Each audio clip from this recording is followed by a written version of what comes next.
Clint Eastwood goes undercover as homeless in a restaurant. The shocking ending will blow your mind.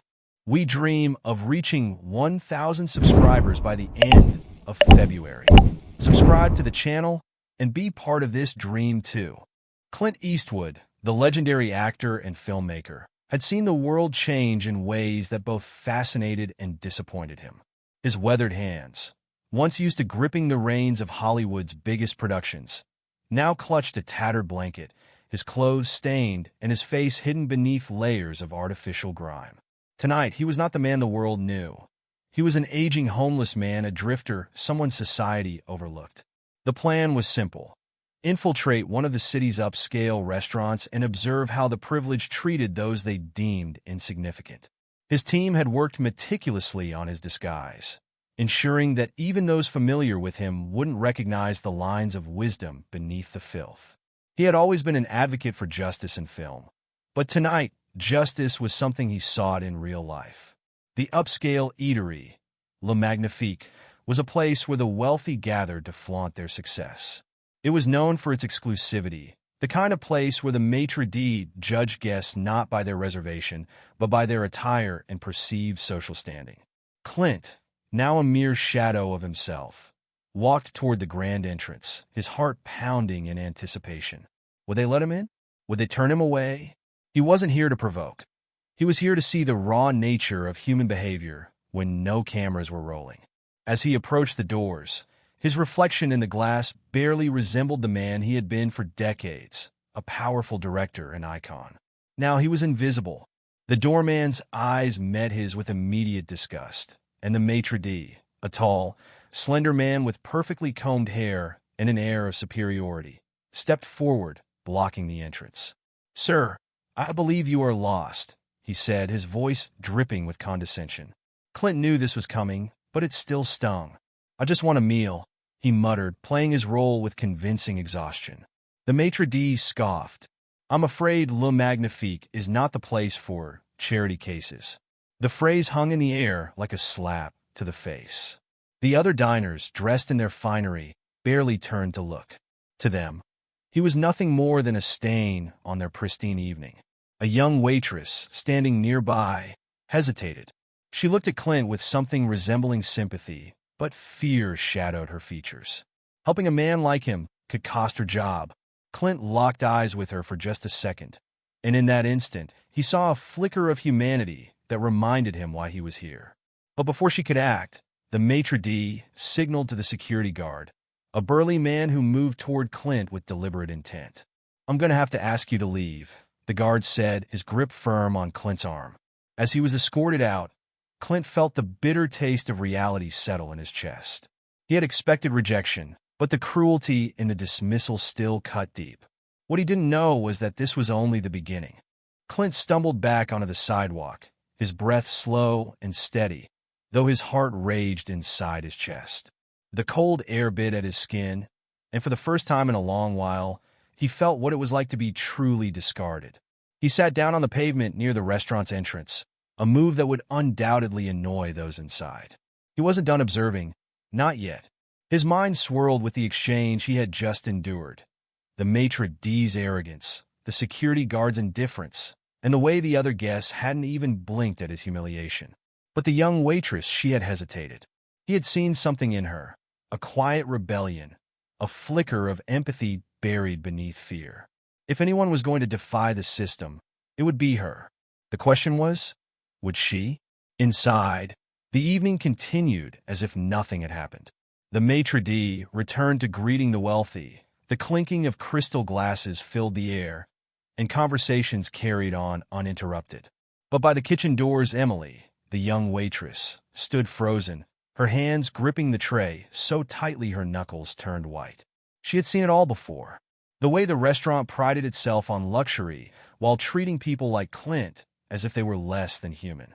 It wasn't the first time someone in need had been turned away, but something about this man unsettled her. There was a depth in his eyes, something that didn't belong to a forgotten drifter.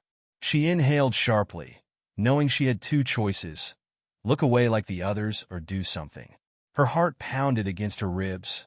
If she got caught helping him, she'd be fired in an instant. She stole a glance at the kitchen staff, busy plating delicate entrees for those who had never known hunger. Her hands moved instinctively, slipping a small plate of leftover bread rolls into her apron pocket. It wasn't much, but it was something. With one last, deep breath, she pushed through the kitchen doors and stepped into the night. Clint was still sitting where he had been thrown out, watching the city lights flicker against the darkened sky. Emily hesitated before kneeling beside him, keeping her voice low. "I'm sorry about what happened in there," she whispered, slipping the warm bread into his hands.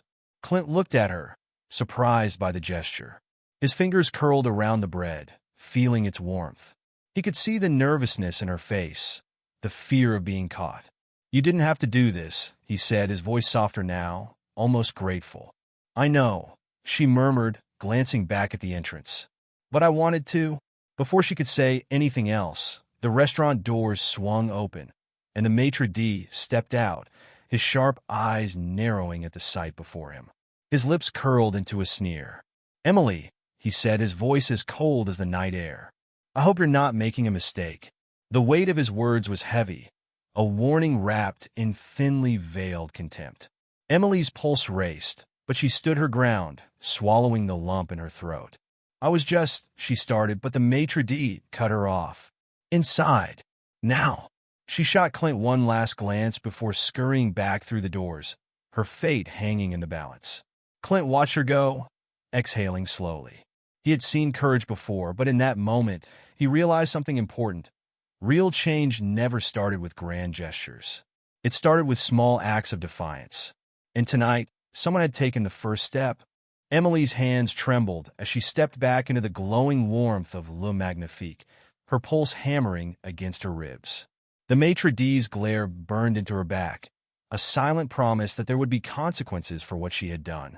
She kept her head down, returning to her station as though nothing had happened, but the weight of her actions lingered in the air. The other waiters exchanged glances, their eyes filled with silent warnings. No one crossed the maitre d'. She knew the rules. Helping someone like Clint meant risking everything. But even as doubt crept in, she couldn't shake the image of him sitting alone in the cold, clutching a piece of bread as if it were the only kindness he had known in years. Meanwhile, Clint remained outside, unmoving. The cold bit at his skin, but his mind burned with something hotter than anger, determination. He had seen enough cruelty in his lifetime to know how the world worked. But something about that girl, that single act of defiance, made him believe that perhaps, even in a place like this, there was still hope. He leaned back against the rough brick wall, exhaling slowly as he watched the city move around him. Pedestrians passed him by without a second glance, their designer coats swishing as they avoided looking in his direction. He was invisible, a ghost among the living. But that was exactly what he had wanted. People revealed their true selves when they thought no one important was watching. And tonight he was watching. Inside, Emily was struggling to focus. Every time she carried a tray of food past the maitre d's piercing gaze, she felt the weight of his unspoken threat. Then it happened. As she cleared a table near the bar, she saw him approach. His smile was thin, calculated. "Emily," he said smoothly, his voice so quiet that only she could hear. "A moment, please." Her heart stuttered, but she followed him toward the back office. The air grew colder the moment the door clicked shut behind them. The room was dimly lit, its mahogany desk and neatly stacked invoices giving off an air of unyielding authority. The maitre d' leaned against the desk, folding his arms as he regarded her. "I assume you know why you're here." Emily nodded, swallowing hard. "I was just—" "Just what?" he interrupted, his voice sharp. "Breaking the rules? Undermining the integrity of this establishment?" He shook his head, his disappointment laced with something cruel. "We do not feed beggars, Emily. We do not indulge in charity. This is a place of refinement, exclusivity. If we allow one, then what's next? Do we let them in to dine among our guests?" His eyes narrowed, his tone darkening. "Your job here is simple. Serve those who belong here. And if you can't do that," he let the threat hang in the air, suffocating her. Emily clenched her fists, her nails digging into her palms. She wanted to scream, to tell him how wrong he was. But she needed this job. Her rent was due, her bills piling up. "I understand," she whispered, feeling the bitter taste of defeat coat her tongue. The maitre d' studied her for a long moment before nodding. "Good." With that, he turned back to his desk, dismissing her like a child who had been properly scolded. Emily walked out of the office, her chest tight, her hands still trembling. Outside, Clint remained, unaware of the storm that had just begun inside the restaurant. The night had deepened, and the wind carried a sharp bite, but Clint remained seated near the entrance of Le Magnifique, his eyes scanning the restaurant's grand windows. From his vantage point, he could see the glittering chandeliers, the elegant guests engaged in idle conversation, and the waitstaff moving like well-rehearsed dancers. He had seen many things in his life: war, politics, the shifting tides of Hollywood, but nothing unsettled him quite like the quiet cruelty of indifference. The way people ignored suffering when it was inconvenient. The way wealth had made them blind. But one person had noticed him. One person had cared. And that was enough to keep him watching. Inside, Emily's hands were still trembling as she set down a glass of wine in front of a high-profile guest. She had barely spoken since her meeting with the maitre d', her mind trapped in an endless loop of anger, fear, and regret. She had never considered herself a rule breaker, but something about tonight had felt different. The moment she had seen Clint thrown out, something inside her had cracked, something she couldn't quite explain. Maybe it was because she had spent too many years watching people like him be discarded like trash. Maybe it was because she knew what it felt like to be invisible. She swallowed hard, forcing herself to focus, but then she made the mistake of glancing toward the window. Clint was still there, her breath caught in her throat. She had expected him to leave, to disappear into the night, like all the others. But he hadn't. He was waiting, not for food, not for pity, for something more. Her pulse quickened as she realized what it was. He was waiting to see if she still had the courage to do what was right. A voice in the back of her head whispered a warning. She had already been caught once. Another mistake, and she'd be out on the street like him. But another part of her, the part that had felt something shift tonight, refused to back down. She inhaled deeply, making her decision. If she couldn't change the system, she could at least defy it in small ways. She moved carefully, making her way back to the kitchen, her heart pounding with every step. The chefs were too busy preparing high-priced entrees to notice her slipping through the storage area. Her fingers danced over the shelves, grabbing a small container of pasta, a piece of bread, and a wrapped piece of chocolate she had tucked away earlier for herself. It wasn't much, but it was enough. She exhaled sharply, steeling herself as she pushed through the back door, stepping into the cold alley where Clint sat. He looked up, his tired eyes widening slightly as she knelt beside him, placing the food in front of him. "I shouldn't be doing this," she whispered, her voice trembling. "But I couldn't walk away." Clint studied her, the deep lines on his face softening in the dim glow of the streetlights. He had spent years playing heroes on screen, men who stood for justice, who never turned their backs on what was right. But tonight, she was the hero. He picked up the food, the warmth spreading through his fingers. "You just did something most people wouldn't," he murmured. "That means something." Emily swallowed the lump in her throat. She knew this wasn't over. That tomorrow, she'd have to face the maitre d' again, pretend that she was just another obedient employee. But tonight, for the first time in a long while, she felt alive. And as she walked back inside, her heart racing, Clint watched her go with quiet admiration. The world needed more people like her. And maybe, just maybe, he had found the story he had been searching for all along. Clint took a slow, deliberate bite of the food Emily had given him, savoring the warmth as it spread through his body. It wasn't just the taste. It was the gesture, the defiance in her actions that made it all the more meaningful. As he ate, he felt something he hadn't in a long time, a sense of purpose beyond the scripts, the cameras, the controlled narratives of Hollywood. Out here, reality was raw, unfiltered, and unforgiving. It was also revealing. Every action, every reaction, every dismissal or moment of kindness, it all spoke volumes about the people inside that glittering restaurant. And tonight, he wasn't just observing. He was learning. What he didn't realize was that he was being watched. Across the street, A man in a charcoal suit leaned against a sleek black car, his eyes narrowed as he sipped his drink. His name was Richard Langston, a powerful executive and investor in Le Magnifique. Unlike the restaurant's guests, Richard had recognized Clint almost immediately. He had worked in Hollywood before, dabbling in investments for elite production houses, and he knew a man like Clint Eastwood wouldn't be sitting on a cold sidewalk without a reason. He took another sip, a slow smirk playing on his lips. "What are you up to, old man?" Inside the restaurant, Emily moved through the dining room, her hand still slightly unsteady as she cleared a table. She couldn't shake the feeling that she had just crossed a line she could never uncross. She had spent years telling herself that rules existed for a reason, that speaking up wasn't worth the risk. But tonight, she had done something different, and it terrified her. As she passed the maitre d', she kept her head down, praying he wouldn't sense the guilt radiating off her. But she wasn't the only one with secrets tonight. In the far corner of the restaurant, a woman in a red dress sat alone at a candlelit table, twirling the stem of her wine glass between her fingers. Her name was Evelyn Ross, a journalist with a reputation for uncovering corruption in places most people never dared to look. She had come to Le Magnifique for a story, but what she had seen had given her something much bigger than a simple restaurant review. She had watched Clint get thrown out, seen Emily's hesitation, and later had caught the briefest glimpse of her sneaking out the back door. She wasn't sure what was happening yet, but she had a feeling it was worth finding out. As the night wore on, Clint finished his meal and leaned back against the wall, closing his eyes briefly. He wasn't done yet.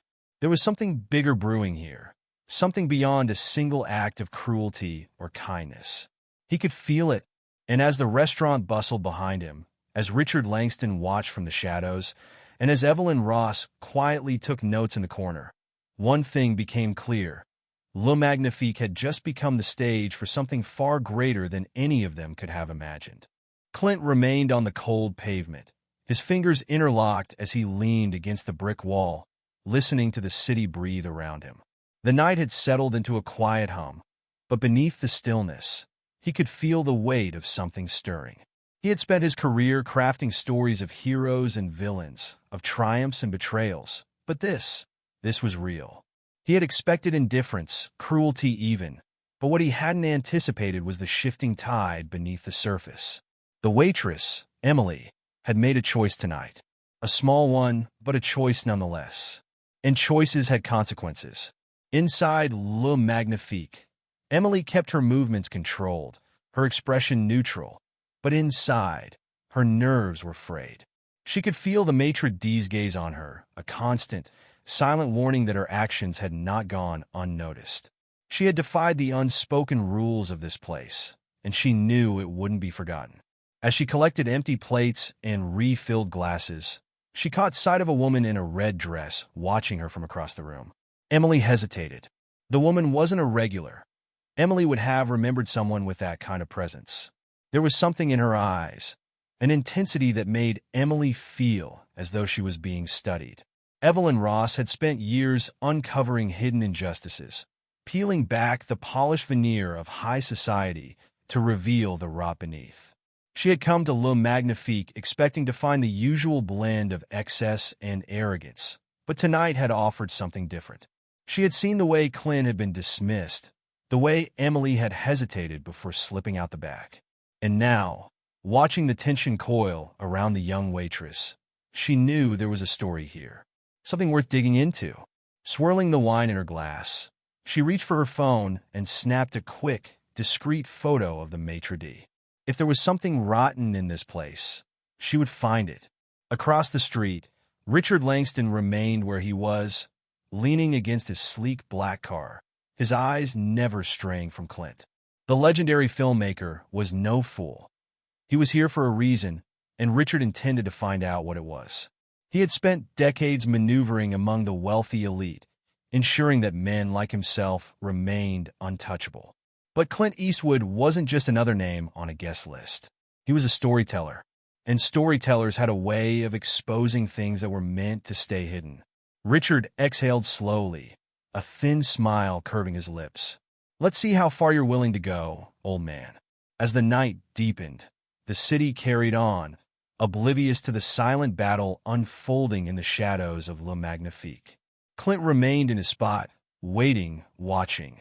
Inside, Emily tried to steady herself, knowing she had taken a step she couldn't undo. Evelyn tapped her fingers against her phone, considering her next move. And Richard Langston, ever the strategist, plotted his response. None of them knew it yet, but the lines had been drawn. And soon, the facade of Le Magnifique would begin to crack. The city lights shimmered across the pavement as Clint remained outside Le Magnifique, a silent observer of the world he once commanded. The air was crisp, carrying the faint scent of expensive perfume and cigarette smoke from the restaurant's terrace. He had spent his life portraying the strong, silent type, men who spoke less and acted more. But tonight, he didn't need a script to know how this story was unfolding. The threads were unraveling, and the people inside had no idea that their carefully curated illusion was starting to crack. Inside, Emily moved through the dining room with practiced grace, her hands steady despite the storm raging inside her. She had spent the past hour avoiding the maitre d's gaze, but she could feel his presence lingering like a shadow. Every step she took felt like walking on thin ice, each moment a reminder that her small act of defiance had not gone unnoticed. She stole a glance toward the bar, where Evelyn Ross sat nursing a second glass of wine, her eyes sharp and calculating. The woman in red was watching her again, not in a way that made Emily feel threatened, but as if she were waiting for something. Evelyn had seen enough. She had built her career on recognizing the signs of a buried story, and Le Magnifique was brimming with them. The maitre d's cold authority, the quiet fear in the waitstaff, the way Clint Eastwood had been discarded like he was nothing. It all pointed to something deeper than just a high-end restaurant with strict policies. She pulled up her phone and typed a quick message to her contact at the local press. "Something's happening at Le Magnifique. I'm staying on it." She had learned long ago that power didn't like to be questioned. But that was precisely why she was here. Outside, Clint was no longer alone. Richard Langston had crossed the street, his polished shoes clicking against the pavement as he approached. He stopped a few feet away, slipping his hands into the pockets of his tailored suit. "Quite a performance tonight," he said, his voice smooth, measured. Clint didn't react immediately, letting the words settle between them before turning his gaze upward. He had met men like Langston before, calculating, untouchable. "Didn't realize I was putting on a show," Clint muttered, his voice gravelly but calm. Langston smirked. "Oh, but you were. And I'd like to know why." Clint studied the man for a moment, his expression unreadable. He had come here expecting to expose the restaurant's hypocrisy, but now it was clear that the rot ran deeper. Langston wasn't just another wealthy patron. He was part of the system that kept places like Le Magnifique running exactly as they were. The kind of man who thrived on control. Clint exhaled, shifting slightly. "Just looking for a good meal," he said, his voice laced with dry amusement. Langston chuckled, but his eyes remained cold. "No, you're looking for something else," he said, "and I'm very interested in finding out what." For the first time that night, Clint felt something close to excitement. The game had officially begun. The tension between Clint and Richard Langston stretched thin like a wire ready to snap.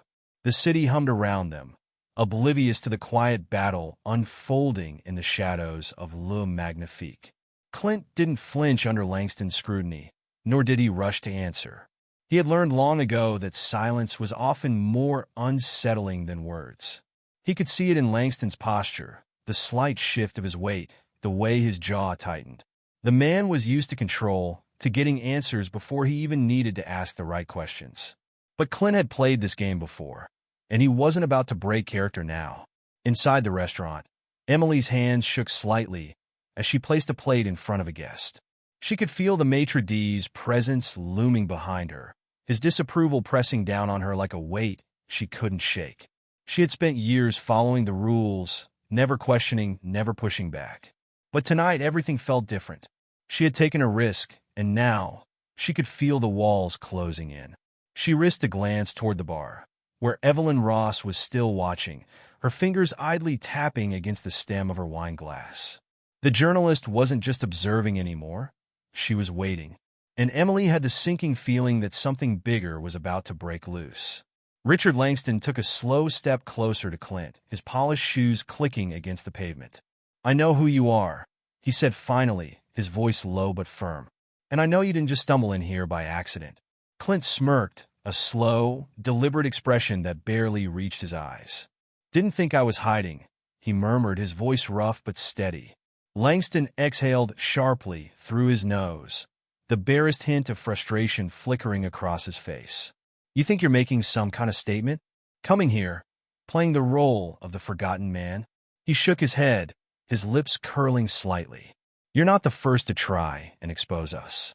And you won't be the last." Clint studied him for a long moment, then let out a low chuckle. "Expose what, exactly?" he asked, his voice deceptively casual. Langston's smirk faltered just slightly, but it was enough. Clint had spent his career learning how to read people, how to pick up on the smallest tells. And right now, Langston had just confirmed something he hadn't even needed to ask. There was something here, something worth uncovering. He leaned forward slightly, his voice dropping. "You seem awful nervous for a man who claims to have nothing to hide." Langston's expression darkened, but before he could respond, the doors of Le Magnifique swung open, and the maitre d' stepped out, his face tight with barely concealed irritation. "Sir," he addressed Langston, ignoring Clint entirely. "There's a problem." Langston's eyes flicked toward the entrance, his annoyance momentarily redirected. "What kind of problem?"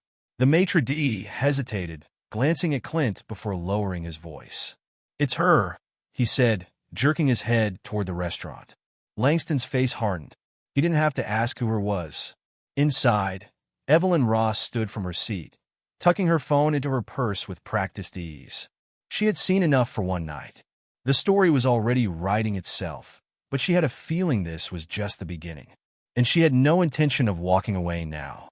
The maitre d's warning lingered in the air, like the thick scent of expensive cologne spilling from the restaurant's interior.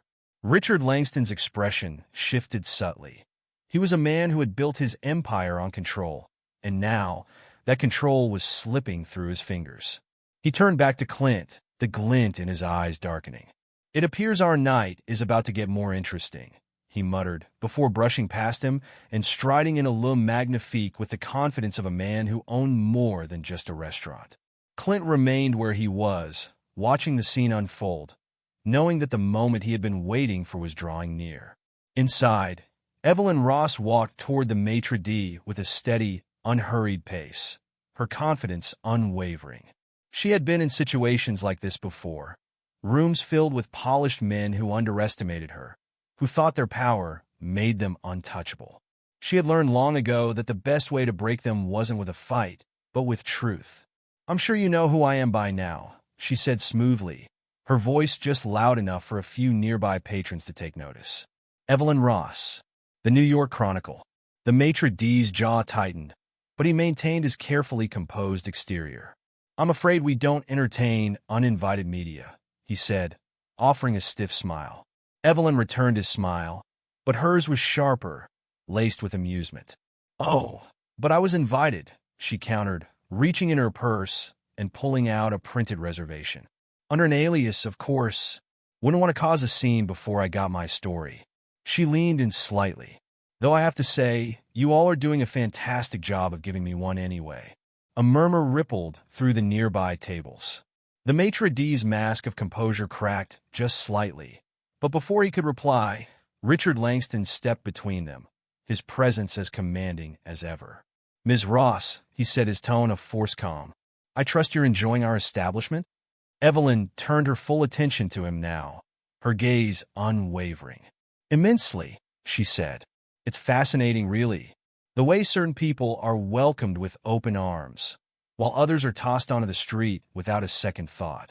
She tilted her head, almost as if there's a system in place, a set of unwritten rules. Langston's expression remained unreadable, but the energy in the room had shifted. Eyes were on them now. Wealthy diners who had spent their entire evening ignoring the world outside their plates were now watching, listening. That was the thing about power. When it was challenged, people always took notice. Emily, standing near the kitchen doors, felt her pulse race. She had spent all night walking the tightrope between fear and defiance, And now, it felt as if the entire restaurant had been pulled into the same fragile balance. She could see the way Langston's hands twitched slightly, how the maitre d's throat bobbed as he swallowed his nerves. The truth was clawing its way to the surface, and no amount of polished silverware or perfectly plated meals could stop it now. And then, just as the silence became unbearable, Clint Eastwood stepped inside. The room seemed to exhale collectively as he entered, not because they recognized him, but because there was something in his presence that commanded attention. His posture was relaxed, his expression unreadable, but his eyes took in everything. He had spent his career portraying men who stood for justice, but tonight he wasn't playing a role. He was here to finish what had started. He met Evelyn's gaze, then Emily's, before finally landing on Langston. And in that moment, everyone in the room knew, whatever happened next, Le Magnifique would never be the same. The murmurs in Le Magnifique grew louder as Clint Eastwood stood in the center of the room, his presence radiating a quiet authority that was impossible to ignore. He didn't need to raise his voice, didn't need to demand attention. He simply was. The weight of the moment settled over the restaurant like an impending storm, and for the first time all evening, Richard Langston looked truly unsettled. He had spent his life controlling narratives, ensuring that men like Clint remained inside the gilded walls of Hollywood while he pulled the strings behind the scenes. But now Clint was here, standing before him, and the power dynamic had shifted. Evelyn Ross was the first to speak, her voice cutting through the tension like a blade. "Mr. Eastwood," she said smoothly, her gaze flicking between him and Langston. "Interesting choice of dining attire tonight." Clint smirked slightly, the corners of his mouth barely lifting. "Thought I'd see how the other half lives," he said, his voice slow and gravelly. A few diners chuckled uncomfortably, unsure if they were supposed to laugh. Langston, however, was not amused. "I don't know what kind of stunt you think you're pulling," he said, his voice low, "but this is my establishment, and I won't have it turned into a spectacle." Clint tilted his head slightly, as if considering the words. Then he turned to the maitre d' with a casual shrug. "Tell me something," he said, his voice deceptively light. "What would have happened if I'd walked in here looking like myself? Dressed in a tailored suit, maybe with a few producers at my side." The maitre d' shifted uncomfortably, his fingers tightening around the notepad in his hand. "That's different," he muttered. We have standards here?" Clint nodded slowly, as if he had expected the answer. "Standards," he repeated. "Or just a system built on keeping people like me out, when I don't look the way you want me to." The words hit harder than a bullet, and the silence that followed was deafening. The truth had been laid bare. The polished walls of Le Magnifique could no longer hide the rot festering beneath them. Evelyn seized the moment, pulling out her phone and snapping a quick photo of Clint standing in the middle of the restaurant. "I think the world's going to find this very enlightening," she murmured. Langston's face twisted in fury. "You think you're going to ruin me?" he hissed. "I own half the city. A few headlines won't change a damn thing." Clint turned to him, his eyes sharp with something that almost resembled pity. "You're right," he said simply. "One story won't change the world." He glanced at Evelyn, then at Emily, who was standing near the kitchen, wide-eyed and frozen. "But it starts with one person," Clint continued. "One waitress who refused to look away. One journalist who asked the right questions. One man who decided to step outside of his comfort zone and see the world for what it really is." He took a slow step toward Langston. "And once people start seeing, that's when things start to change." Langston's jaw clenched, but the fight had drained from his eyes. He could see it now, the way the restaurant staff was watching, the way the diners were no longer looking at him for answers but at Clint. The carefully curated illusion of exclusivity and power was shattering, and there was nothing he could do to stop it. Le Magnifique would not be the same after tonight. Neither would he. And Clint Eastwood, without another word, turned and walked out the front doors. Clint stepped outside into the cool night air, inhaling deeply as he left the suffocating walls of Le Magnifique behind him. The city lights shimmered on the wet pavement, casting long reflections of the world he had just shaken to its core. He had done what he came to do, not by force, not by grand gestures, but by simply being there, forcing them to face their own reflection. He wasn't sure what would happen next, but he knew that the wheels had been set in motion. Some stories wrote themselves. Others needed a push. Inside, the silence hung thick in the air as Richard Langston remained frozen in place. His jaw clenched so tightly that a vein pulsed at his temple. This wasn't how things were supposed to go. He had spent his life crafting a carefully controlled empire, a world where men like Clint belonged on the inside, not standing outside his doors as a reminder of the people he spent his life ignoring. Evelyn Ross had her phone in hand, already typing out the first lines of what would undoubtedly be one of the most explosive stories of the year. "You look like a man who just realized his kingdom isn't as untouchable as he thought," she mused, slipping her phone in her bag with a smirk. Langston turned sharply to the maitre d', his voice a dangerous whisper. "Handle this," he snapped. But the maitre d' didn't move. His hands twitched at his sides, his eyes darting nervously between Langston and the staff who had witnessed the night unfold. The cracks in the illusion of power had spread too far, and even those who had once upheld the unspoken rules of Le Magnifique were now questioning their place in the game. Emily, still standing near the kitchen, watched as the maitre d' lowered his gaze. He had ruled with quiet cruelty for years, but tonight he had been exposed.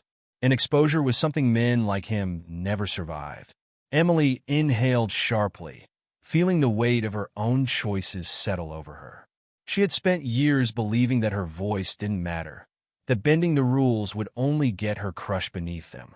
But tonight had proven something different. One act of kindness had changed everything. She squared her shoulders, stepped forward, and for the first time, spoke with certainty. "You can't fix this," she said, her voice steady. "You can't control what's already out there." Langston turned to her, his eyes dark with fury, but she didn't flinch. The truth had already slipped from his grasp. Outside, Clint watched through the glass doors, observing the scene he had orchestrated without lifting a finger. A slow, satisfied smirk played at the edges of his lips. He had seen men like Langston before, men who built their world on false foundations, never expecting the ground beneath them to crumble. But it always did, and tonight, Le Magnifique had become the stage for its own downfall. With one final glance at the restaurant, Clint turned and walked into the night, his work done. As he disappeared into the streets, Evelyn exited the restaurant moments later, her heels clicking against the pavement as she caught up with him. "So, was that the ending you wanted?" she asked, raising an eyebrow. Clint glanced at her, his expression unreadable before a slow, knowing grin spread across his face. "Endings are just beginnings in disguise," he said simply. "Let's see where this one takes us."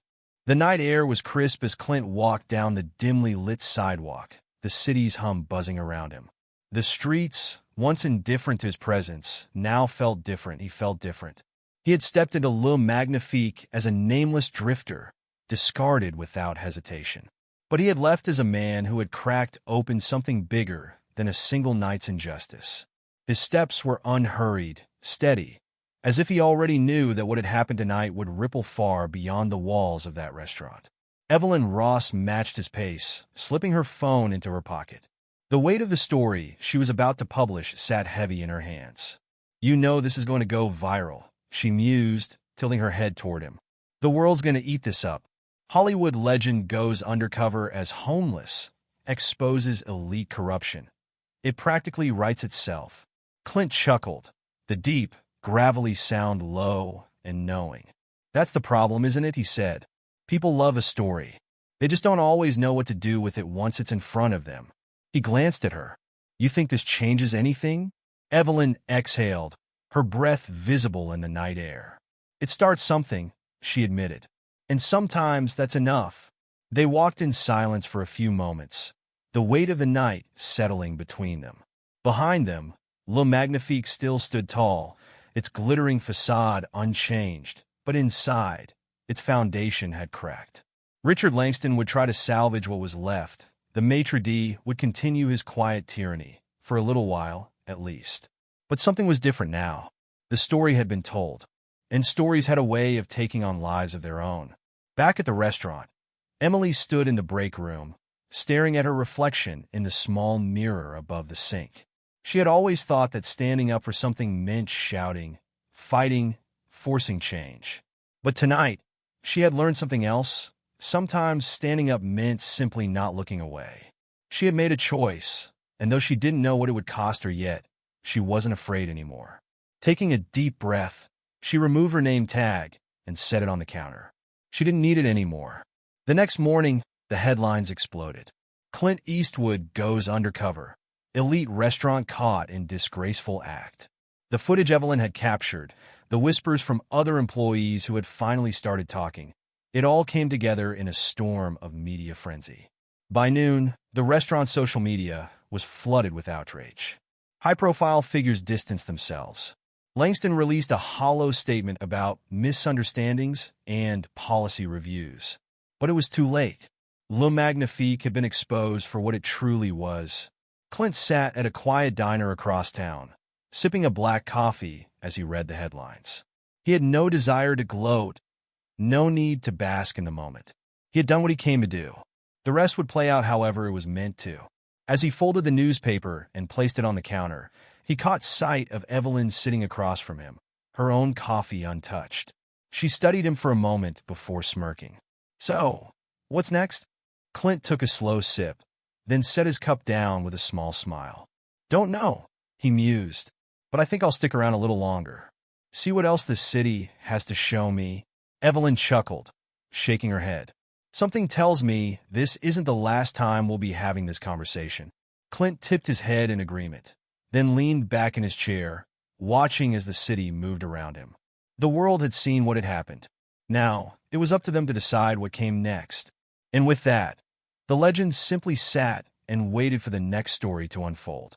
If you made it this far, comment where you're watching from and let us know if the story of justice moved you.